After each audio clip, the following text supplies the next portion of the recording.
I want to go back to that breaking news on Russell's Ferry Road where shots have been fired while a reporter was doing her live shot. Now, Sarah Blake Morgan is live right now. And Sarah Blake, I understand you're safe at this point and police have you protected.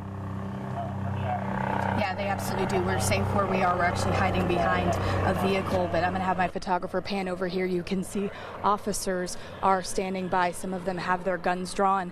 Probably about just a minute after we cleared our first live shot that you all saw, we heard consecutive gunshots over and over again, and that's when everybody went running. Now, we have heard officers say, get on the ground, get on the ground. We did hear a few more shots a little bit after those original shots, but at this point, we do not know what's going on. We can't see much from our vantage point. There are some people gathered on the side, some of them who earlier in the evening were asking who the victim was of the initial shooting. They were trying to get more information from police, and at this point, police hadn't identified. Now, you can also see a woman running toward the scene right now.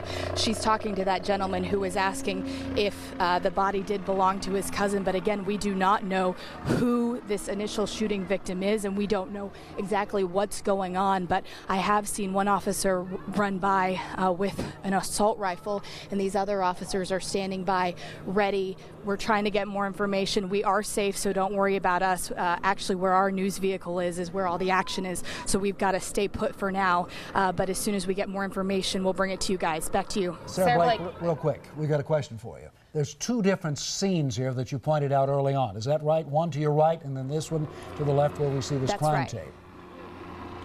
Yeah, that's absolutely. Oh, we've got officers who are running.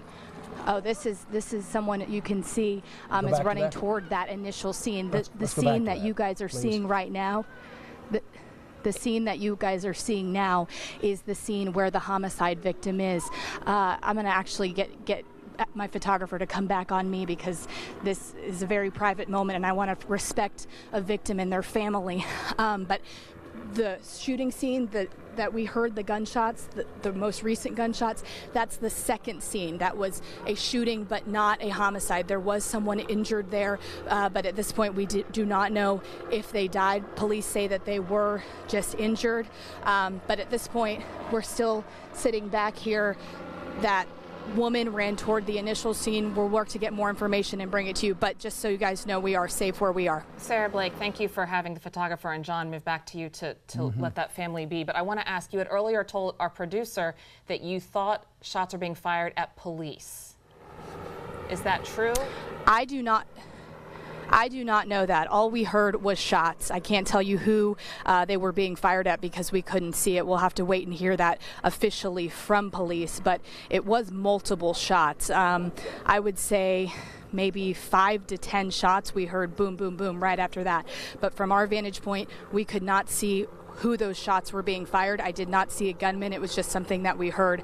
So we'll have to wait to hear from police who was firing the shots and who they were being fired at. Right, and you can just imagine for the people in that neighborhood, the confusion and the frustration and the angst, not knowing who the person is, and you see all that emotion coming out, very understandably so, when you don't know who has been hurt. But Sarah Blake, again, we want to emphasize for anybody who is just happening to tune in and seeing Sarah Blake live, crouched in front of a car. Right. She is safe, and our photographer John Sparks is safe. The news vehicle is actually back where the action is, and police have recommended they stay there and stay protected. We'll try to get back to her as soon as we can when she gets some new information and can clear up some of this confusion.